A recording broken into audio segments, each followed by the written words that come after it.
마시고 사람들은 육지에서 예수님의 말씀을 듣습니다. 그런데 오늘 말씀에 주목하는 한 가지가 더 있지요. 예수님의 오르신 그 배가 누구의 배이었는가? 3절에 이렇게 기록하고 있습니다. 예수께서 한 배에 오르시니 그 배는 누구의 배요? 시몬의. 시몬은 베드로의 또 다른 이름입니다. 그러니 예수님께서 오른 배가 시몬 베드로의 배이었다는 것입니다. 여러분, 우연한 일이었을까요?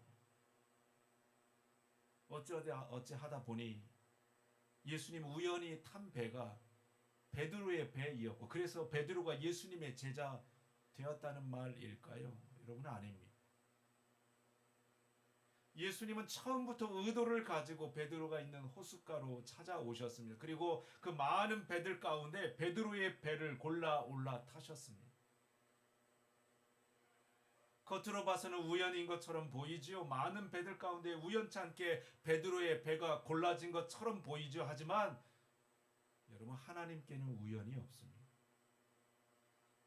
하나님의 하신 일 가운데 우연이 된 일은 없습니다. 하나님은 철저히 당신의 뜻과 계획을 가지고 우리의 사건을 사용하시기 때문입니다. 그래서 사람 편에서는 우연일 수 있어도 하나님 편에서는 우연이 없습니다. 하나님에게는 우연을 가져간 필연이 있을 뿐입니다. 그래서 성경 말씀에 보면 마침이라고 하는 단어가 자주 나옵니다. 사무엘상 17장에 이와 같은 말이 나오죠. 그들과 함께 말할 때에 마침 블레셋 사람의 싸움 돋는 가드 사람 골리앗이라 하는 자가 그 전열에서 나와서 전과 같은 말을 하매 다윗이 들으라. 아니, 왜 하필이면 골리앗이 말하고 있는데 마침 다윗이 그 말을 듣게 된 것이었을까요? 요나서 말씀에는 또 이렇게 기록합니다. 요나가 여호와의 얼굴을 피하려고 일어나 다시스로 도망하려 하며 욥바로 내려갔더니 마침 다시스로 가는 백을 만난지라. 요나가 하나님의 얼굴을 피하여 도망가는데 왜 마침 그때 다시스로 가는 배를 그가 만나게 되었던 것일까요? 참 신기합니다. 신약에도 이와 같은 말씀이 나옵니다. 누가복음 8장에 있는 말씀인데요. 예수께서 잠이 드셨더니 마침 광풍이 호수로 내리침에 배에 물이 가득하여 되어 위태한지라. 왜 하필 예수님 잠드실 그때에 광풍이 제자들에게 들이쳤던 것일까요? 마가복음 15장의 말씀 이와 같이 기록하고 있습니다. 앞에 있는 말씀 없으신가요? 마가복음 15장의 말씀 이렇게 기록하면 마침 구레네 사람 시몬이 시골로부터 와서 지나가는데 그들이 그를 억지로 같이 가게 하여 예수의 십자가를 지우니라. 왜 구레네 사람 시몬은 예수님께 십자가 지어 가는 그 길에 지나가다가 십자가를 대신 지게 되었던 것일까요? 여러분, 우연일까요? 재수가 없으려니 그와 같은 일을 당했던 것일까요? 그래서 여러분, 우리는 우연을 가장한 하나님의 사건을 내 삶에서 볼 수 있는 눈이 필요합니다. 수많은 우연과 사건들 속에서 하나님의 사건, 하나님의 필연을 발견해내는 열심이 우리에게 필요합니다. 하나님은 왜 그 일을 내게 하게 하셨던 것일까요? 하나님은 왜 나를 이곳 수촌리에 살게 하시는 것일까요? 하나님 지금 왜 나에게 그와 같은 일을 겪게 하시는 것일까요? 우연히 어찌어찌 하다 보니 살다 보니 그렇게 된 것일까요?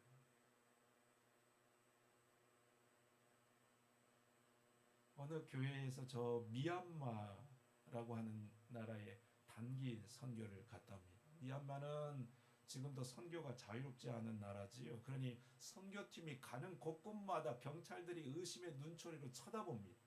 한 번은 공항에서 선교팀이 가져온 물품을 문제 삼아서 시비를 걸어왔습니다. 이 물건 다 어디다가 쓸 거냐는 것이지요. 그런데 그때 번뜩이는 재치가 생각났습니다. 한 자매가 가져온 바이올린으로 클래식을 연주하기 시작한 것입니다. 여러분, 클래식 연주하는데 누가 시비 걸고 문제 걸 일이 있던가요? 전에는 몰랐지요. 왜 자신이 바이올린을 배우게 되었는지. 살아오면서 한 번도 도움될 일이 없었으면 그냥 돈만 낭비한 일이었지요. 그런데 그 이후로 이 자매는 위기 때마다 클래식과 함께 찬송가를 연주하면서 선교하는 일에 앞장섰습니다. 또 한 번은 길거리에서 예수님의 십자가를 주제로 하는 선극을 하고 있는데요. 어찌 알게 되었는지 또 정부의 감시자들이 따라붙기 시작합니다. 근데 이번에는 벨리 댄스를 잘 추는 한 자매가 한바탕 춤을 추면서 위기를 또 넘기게 되었습니다. 취미로 배운 벨리 댄스예요. 엄마가 그렇게 그거 해서 뭐 어디다 쓰겠느냐고 핀잔 두던 그 벨리 댄스가 이렇게 쓰일 줄 누가 알았겠습니까? 그래서 선교를 다녀온 사람들이 한결같이 하나같이 하는 말이 이유 없이 한 일은 하나도 없었다는 거예요. 여러분 그냥 넘기면 우연한 일이라고 생각할 수 있겠지요. 어찌다 하다 보니 맞아 들어간 것이라 생각할 수도 있겠지요. 그래서 우리가 우연으로 넘기게 그냥 끝나버리는 사건들이 얼마나 많이 있는지요. 하지만 그 우연의 일들을 하나님께서 사용하실 때에 그것은 그냥 우연이 아닙니다. 하나님 손에서 그것은 하나님의 필연이 되어지는 것입니다. 여러분 우리는 우연과 행운에 기대어 살 것이 아니라 하나님의 필연을 볼 수 있어야 합니다. 우리의 삶 가운데서 내 일상의 일들 속에서 우연처럼 감춰진 하나님의 필연을 발견해내야 됩니다. 그가 하나님의 쓰임받는 인생을 살게 되는 것이지요. 우리가 얼마나 자주 깨닫는 것입니까? 우리의 삶이 언제나 내가 납득할 만한 일들로만 되어지지 않는 것 우리가 잘 알지요. 하지만 그 일들 가운데서 하나님의 하실 일을 보는 사람은 하나님께 붙들리는 인생을 살게 되는 것입니다. 바라기는 저와 여러분에게도 하나님의 필연을 붙잡고서 하나님 앞에 쓰임받는 인생 될 수 있기를 축복합니다. 베드로는 우연처럼 예수님의 찾아오심으로 예수님의 제자가 되었습니다. 하지만 여러분 주님의 찾아오심만으로 베드로가 예수님의 제자 되었을까요? 베드로에게도 결단이 있었습니다. 4절에서 6절 말씀 한 번 더 교독해서 읽겠습니다. 제가 4절 말씀을 읽습니다. 말씀을 마치시고 시몬에게 이르시되 깊은 데로 가서 그물을 내려 고기를 잡으라.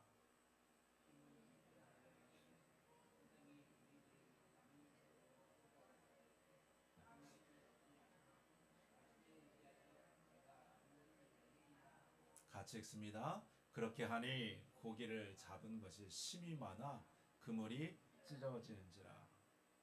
우리가 잘 알고 있는 말씀이죠. 예수님께서 베드로에게 깊은 데서 가서 그물을 내려라 말씀합니다. 그러나 베드로는 이미 질질 대로 지쳐 있었습니다. 밤이 새도록 그물을 내렸는데요. 한 마리 물고기도 잡지 못한 것입니다. 그런데 베드로의 반응을 한번 보시죠. 5절 말씀에 시몬 베드로가 대답하여 이르되 선생님 우리들이 밤이 새도록 수고하였을 때 잡은 것이 없지만은 말씀에 의지하여 내가 그물을 내리이다. 그리고는 그물을 내리는 것입니다. 여러분 누가 밤새도록 그물질을 하고서 또 그물을 내리고픈 마음이 있을까요? 고기를 한 마리도 잡지 못했는데요. 또 그물 내리고 싶을까요? 그래서 예수님 베드로에게 보신 것이 있었습니다. 그의 성실함입니다. 밤이 새도록 잡은 것이 없지만 선생님 말씀대로 내가 다시 그물을 내리겠습니다. 베드로의 최선을 주님께서 보신 것입니다. 여러분 하나님은 어떤 사람을 쓰실까요? 베드로처럼 자신의 일에 최선을 다하는 사람입니다. 자기 일에 요행과 꼼수 부리지 않는 사람이지요. 하나님은 신앙이라고 하는 그 이름을 가지고 요령을 부리는 사람을 결코 기뻐하지 않습니다. 기도는 열심히 하지만 게으름 피며 행동하지 않는 사람을 하나님 기뻐하지 않으십니다. 주의를 잘 지키고 예배는 잘 드리지만 삶에 불성실한 사람을 하나님은 기뻐하지 않습니다. 맨날 성공은 꿈꾸면서도 공부 잘하지 않는 학생들을 예수님 별로 좋아하지 않습니다.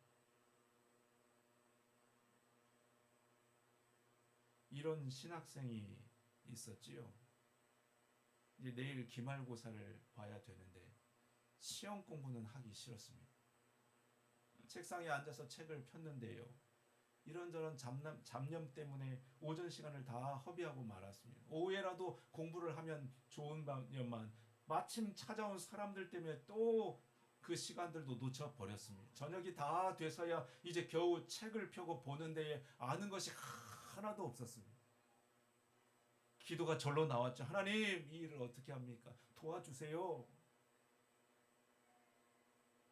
얼마나 기도를 열심히 했는지 기도하다가 그만 깜빡 잠이 들어서 아침에 일어나고 말았습니다. 하는 수 없이 시험장에 갔지요. 시험지를 보는 순간 얼굴이 하얘졌습니다. 아는 문제가 하나도 없는 겁니다. 근데 순간 꾀가 났지요. 하나님, 내게 살 길을 열어주시는 보다 하고 답을 이렇게 적었습니다. 저는 아는 것이 없지만 하나님은 다 아십니다. 그럼 점수가 어떻게 나왔을까요? 채점지에 이렇게 적혀 있었습니다. 다 아시는 하나님은 100점, 아무것도 모르는 너는 빵점. 이 신학생이 개벌은 남 못 준다고 목사님이 되셔도 꼼수를 버리지 못했습니다. 주일을 설교를 준비하는데 이런저런 일들로 설교 원고를 제대로 준비하지를 못했습니다. 이제 강단에 서야 되는데 급한 마음에 또 기도를 했죠. 하나님, 제 입술에 말씀을 넣어주세요. 지금 생각나는 것, 하나님께서 깨닫게 하시는 것, 그걸로 설교를 하겠습니다. 어떻게 되었을까요? 아니, 원고 없이 설교를 했는데 의외로 성도들의 반응이 좋았습니다. 전에보다 더 성도들이 좋아하는 것 같았지요. 그래서 생각했습니다. 아, 이제부터는 원고 없이 설교해야 되겠다. 뭐 하려고 힘들여서 원고 쓰나 설교 직전에 성령님의 직통 계시를 받아가지고 말씀을 전해야 되겠다. 그리고 다음 주일에 다시 또 강단 위에 설교를 하려고 기도를 하는데 아무 음성이 들리지 않습니다. 하나님, 왜 아무 말씀도 주시지 않습니까? 다급하게 묻는데 한참 만에 세미한 음성이 들려왔습니다. 성도들에게 설교 준비를 못했다고 말해라.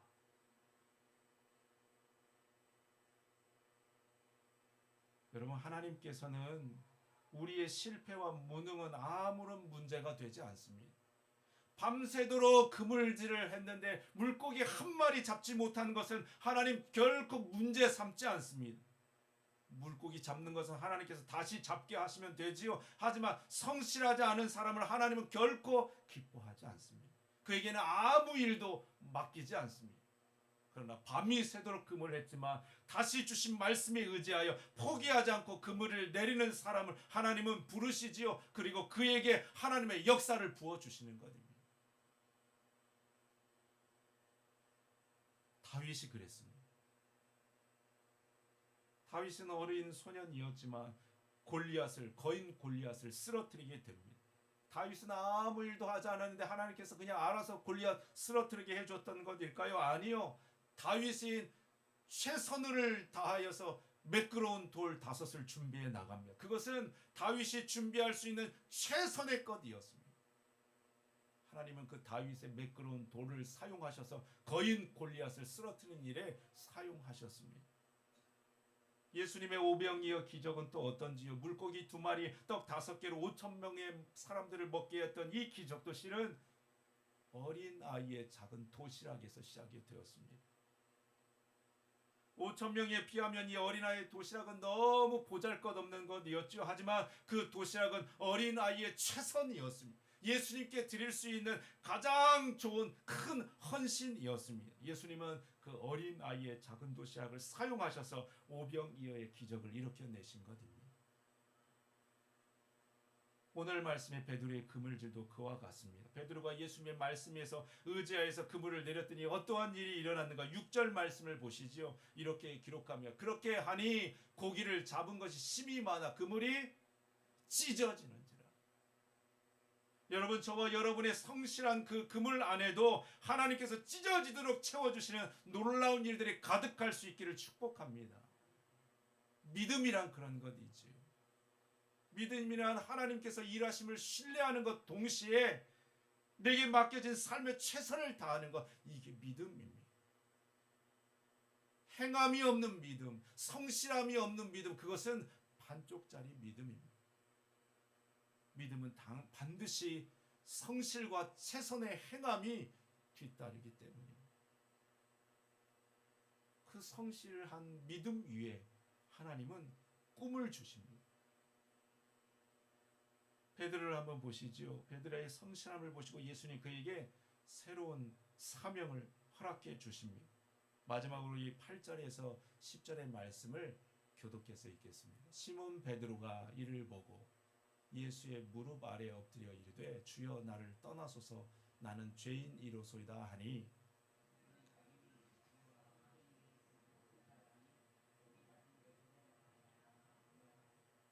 10절 같이 읽습니다. 세베대의 아들로서 시몬의 동업자인 야고보와 요한도 놀람이니라. 예수께서 시몬에게 이르시되 무서워하지 말라 이후로는 내가 사람을 취하리라 하리니. 예수님 베드로에게 새로운 사명을 주십니다. 이제 이후로는 내가 사람을 취하리라. 고기 낚는 어부에서 사람을 낚는 어부로 그를 다시 부르고 있는 것입니다. 여러분, 하나님은 이처럼 내가 하는 일에서 하나님의 소명을 주십니다. 어디 엉뚱한 곳에서 우리를 부르시는 것 아니라 내가 맡은 일 가운데에서 하나님의 일을 맡겨주십니다. 그래서 우리는 다 목사가 될 필요 없습니다. 하나님 일을 한다고 다 목회자가 되고 선교사 될 일도 아닙니다. 내가 지금 하고 있는 그 일에서 하나님의 일을 발견해내는 사람이 성숙한 믿음의 사람입니다.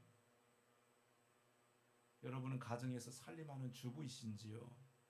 그럼 살림하는 일에서 하나님의 일을 찾으십시오. 여러분은 농사짓는 농부이신지요? 그 일에서 하나님을 일을 발견해 내십시오.